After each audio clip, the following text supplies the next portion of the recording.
Bonjour les gens, je suis l'Oracle et vous regardez l'héritage de Gaïa. Alors aujourd'hui, épisode numéro 49 en extérieur. Nous avons 2 degrés, un beau ciel bleu parsemé de nuages, du soleil et un petit peu de vent. La météo est sympathique sans être transcendante, mais je me suis dit que je pouvais en profiter pour vous emmener voir une autre curiosité du département de l'Aisne. J'ai nommé le dispensaire de Folembray. Alors le site se trouve dans la forêt domaniale de Coucy-Basse, plus précisément sur les hauteurs de Folembray 02670, et on y accède en passant par le village depuis la rue des Hautes-Avennes. Entre le numéro 9 et le numéro 11 commence un chemin communal, le chemin des Hautes-Avennes, autrefois appelé le chemin de Longueval. Donc il suffit de le remonter pour gagner le sous-bois, et une fois qu'on y est, eh bien on franchit le talus sur la droite, et en contrebas se présentent les ruines qui font l'objet de la vidéo d'aujourd'hui, et auquel cas on est arrivé. Alors avant de vous montrer quoi que ce soit, je tiens à attirer votre attention sur le fait que nous sommes tout près d'habitations privées, donc si vous venez par vous-même, je vous invite à faire preuve de respect et à observer la plus élémentaire des courtoisies à l'égard des riverains. Donc je ne vous apprendrai rien ici, mais il fallait quand même le rappeler. Bon bah écoutez, tout est dit, voyons ça de plus près. C'est parti.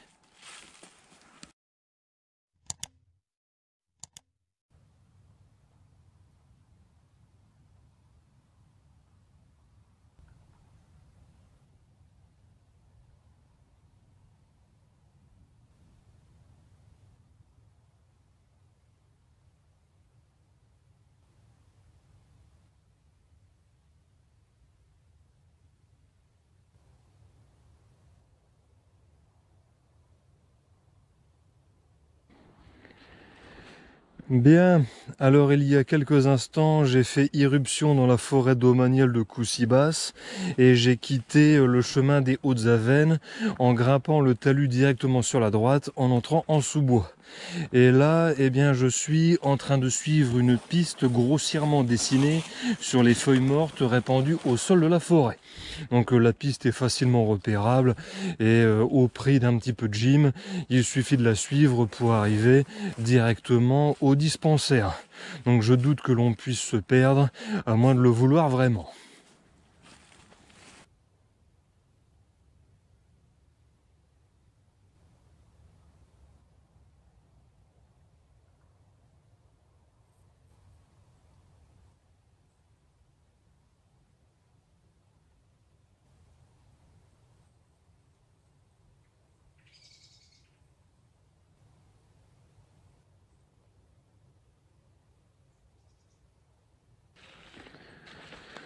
Bon, chers amis, ça fait quoi? 5 minutes à tout casser que j'ai quitté la voiture et je suis déjà arrivé. Alors comme je vous l'annonçais précédemment, c'est vraiment tout près de la route et du village. Et là, par contre, je viens de me rappeler un détail très important, c'est que il y a pas mal de surfaces à visiter concentrées sur un même point. Donc il y a un risque pour passer certains éléments sous silence, ce qui serait plutôt dommage. Donc pour avoir une chance de tout voir, je vous propose une visite méthodique dans le sens des aiguilles d'une montre. Donc je vais commencer par la gauche et à la fin, je reviendrai par les escaliers sur la droite. Donc dans un premier temps, nous allons faire une visite extérieure. On va passer un petit peu dans la cour du dispensaire. Ensuite, nous irons dans les pièces. Je vais en ressortir. Et à la fin, je reviendrai là par le perron et je ferai un point rapide sur la dalle du soubassement juste en face de moi. Bon bah écoutez, ceci me semble correctement organisé. Faisons comme ça.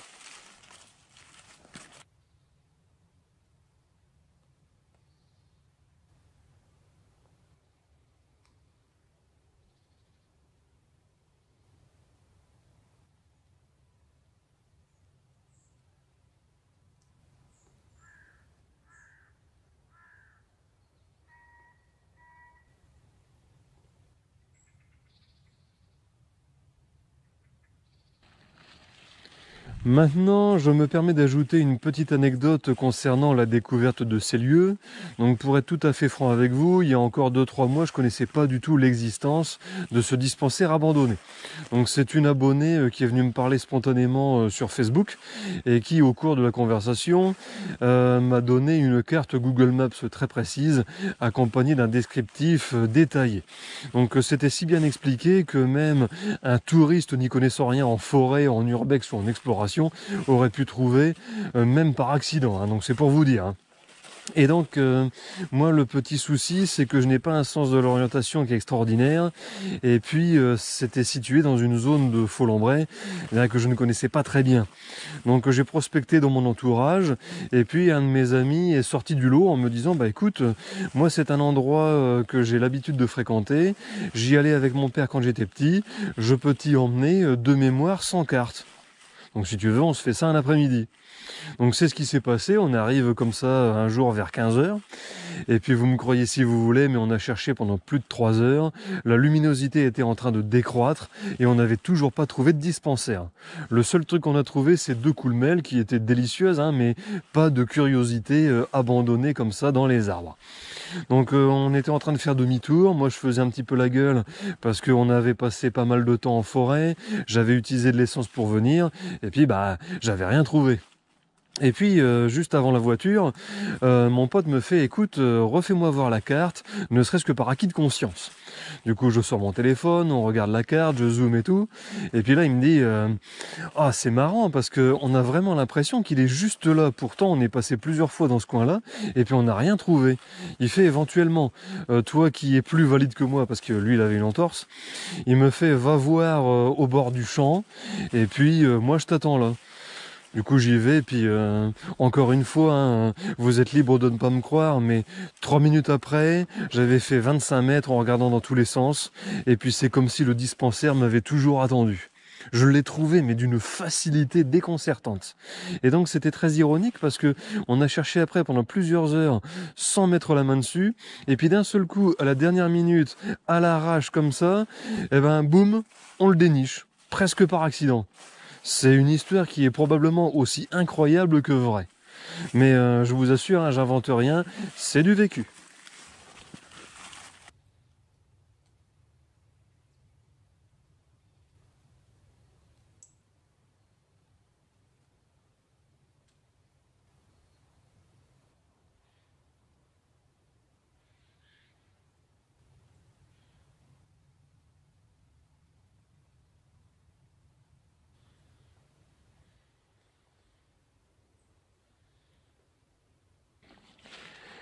Bien, alors là, je viens de finir de faire le tour du mur d'enceinte et je m'apprête maintenant à pénétrer dans la cour intérieure du dispensaire.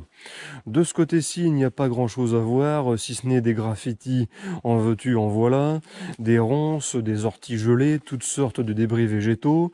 Donc ce n'est pas extraordinaire, mais ça fait partie de la visite que j'ai prévue. Et notez malgré tout que on en prend plein les yeux et ça s'apprécie.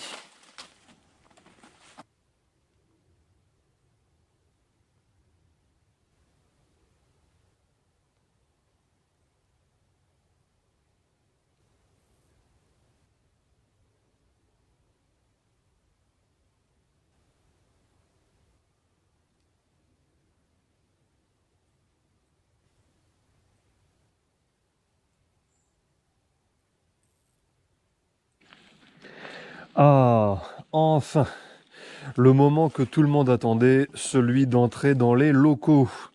Alors là, je vous annonce la couleur d'emblée, je vais entrer pour ressortir très vite. Donc en fait, il y a une autre petite cour intérieure qui se trouve à l'extrême droite du bâtiment par rapport à ma position. Donc c'est là que je vous emmène.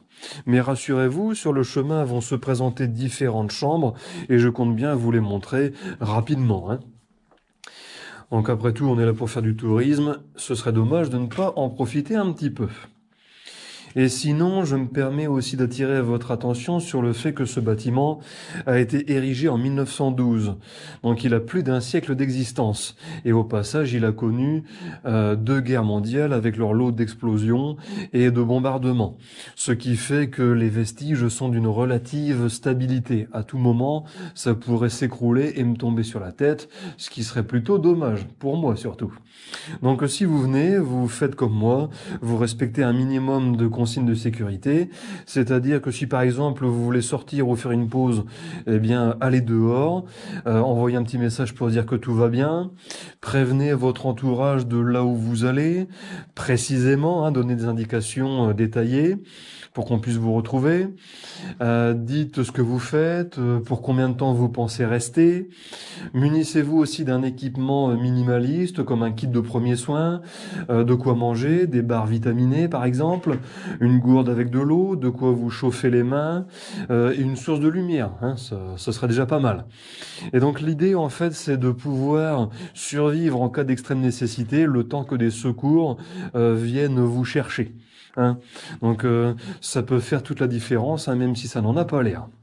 Donc rassurez-vous, ça n'a rien à voir avec un manque de fierté ou d'ego, c'est tout simplement qu'il faut penser à ceux qui vous aiment et qui ont envie de vous voir rentrer en un seul morceau. Donc rester en vie, ça vaut bien quelques efforts au préalable. Qu'en pensez-vous ?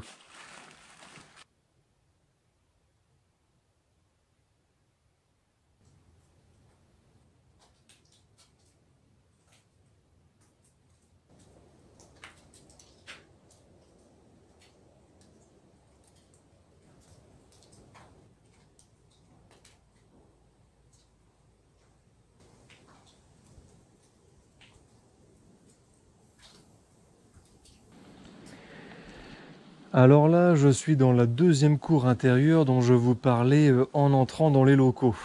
Alors comme vous pouvez le constater, elle n'a rien de naturel, elle est issue des différents effondrements qui ont pu avoir lieu par le passé. Alors quand je vous dis que le site s'écroule, c'est pas une blague, ça s'écroule vraiment. Donc après, je suis venu jusqu'ici, c'était pour vous mettre les points sur les i. C'est toujours mieux de voir pour croire. Allez, on continue ?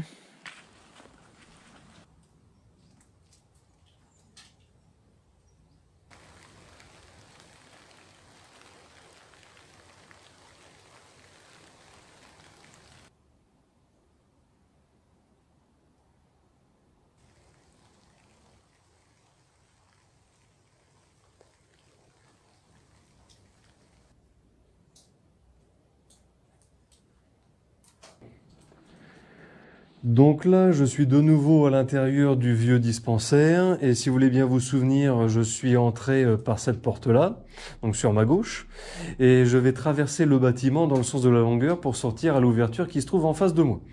Et puis sur le chemin, on fera un petit peu de flânerie en tout genre. Et en même temps, j'ai envie de vous confier mon impression concernant ce vieux site. Donc, à la base, je connaissais pas du tout. C'est vraiment quelque chose de très nouveau pour moi. Donc, je suis content de l'avoir découvert. Et je peux vous dire, sans exagérer, que je sens la personnalité historique à travers ces vieux murs. Même si ça fait bien longtemps qu'ils ne servent plus. Et par contre, il y a juste un petit détail qui me dérange particulièrement, c'est l'insalubrité. Alors si on fait abstraction de l'abandon du bâtiment, puisque l'hôpital n'est plus en fonction, vous avez dû le remarquer par vous-même, vous avez beaucoup de saleté sur le sol, donc du métal, du plastique, des bouts de verre, et puis sur les murs on a un paquet incroyable de graffitis, tous plus glauques et malsains les uns que les autres, et donc ça franchement ça me scandalise. Je me sens outré, offensé dans mon patrimoine, et puis franchement, je suis pas content du tout. L'endroit pourrait être beaucoup plus beau si certaines personnes avaient su s'abstenir et respecter les lieux. Mais bon, je sais que je peux le dire autant que je veux, les principaux intéressés n'en resteront pas là. Ils reviendront certainement et recommenceront, que ce soit ici ou ailleurs. Bon, en tout cas, on arrive à la sortie.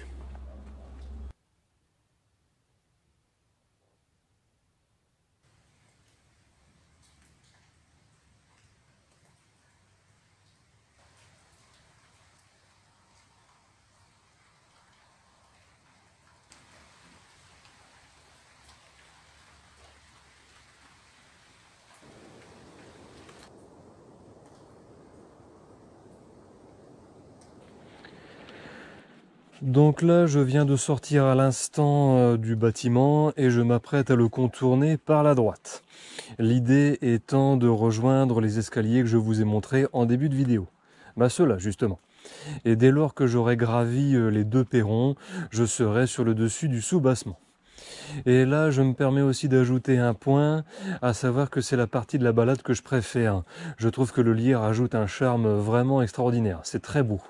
Et en plus, ça nous montre que la nature reprend ses droits dès lors qu'on lui en laisse l'opportunité. Donc très poétique, très philosophique, à méditer.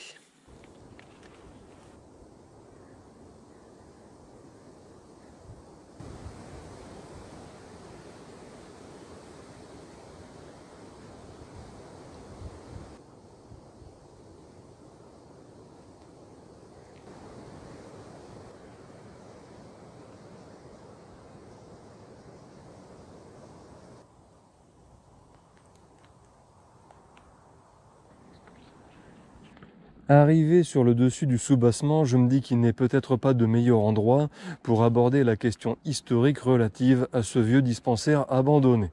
Alors dans les faits, l'histoire commence au début du XXe siècle, lorsque sur son lit de mort, la baronne de Poily a demandé à son fils de bien vouloir poursuivre ses œuvres de bienfaisance après son décès.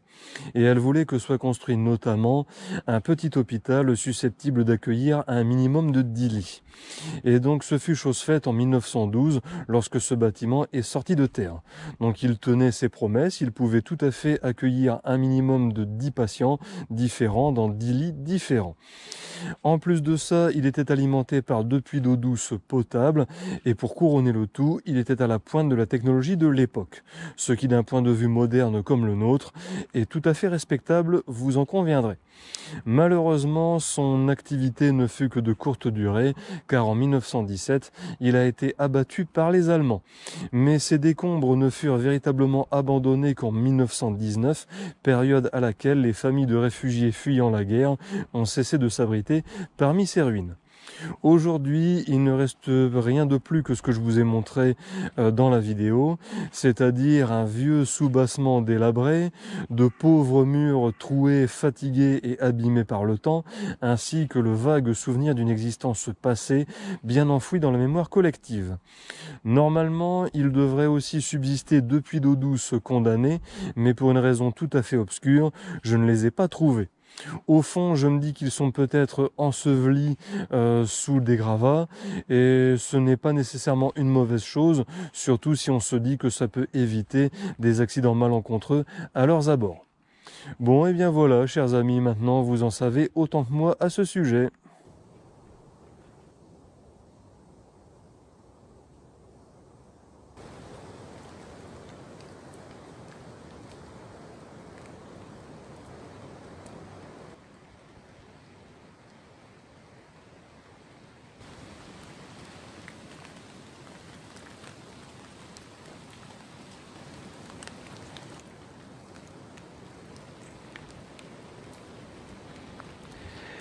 Bon, eh bien il me semble que nous avons fait le tour de la question en ce qui concerne le dispensaire abandonné de Folembray. Ah, on a tout vu, de long en large et en travers. Pas d'oubli. Non, c'est bien. Donc là, il est temps pour moi de rentrer à la maison, de plier bagages. Donc dans un premier temps, je vais quitter le dessus du soubassement et après je vais refaire le tour du bâtiment. Donc l'idée en fait, c'est d'emprunter un chemin de retour différent de celui de l'arrivée. Hein, pourquoi pas? Dans la vie, c'est bien de savoir varier les plaisirs.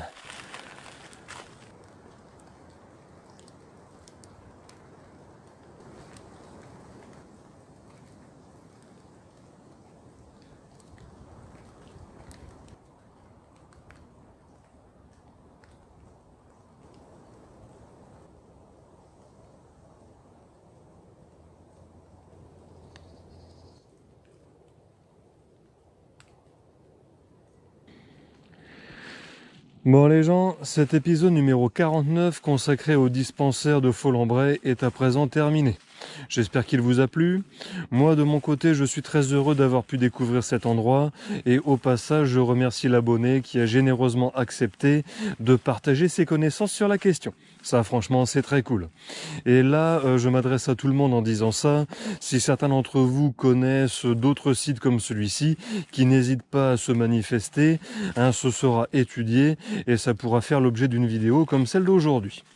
Bon, ceci étant dit, vous connaissez les deals habituels. Si vous n'êtes pas encore abonné à la chaîne, je vous invite à franchir le Rubicon. Abonnez-vous, cliquez sur le bouton s'abonner, activez la cloche pour être informé des dernières nouveautés. Partagez la vidéo, ça permet à la chaîne de grandir, de se faire connaître et de prendre de l'ampleur, c'est important. N'hésitez pas à lâcher le petit pouce vers le haut si le cœur vous en dit. Et si vous avez des choses à dire, exprimez-vous dans les commentaires. Vous savez que ce que vous direz favorisera le référencement de ma chaîne sur YouTube. Donc ça aura son impact, croyez-le ou non.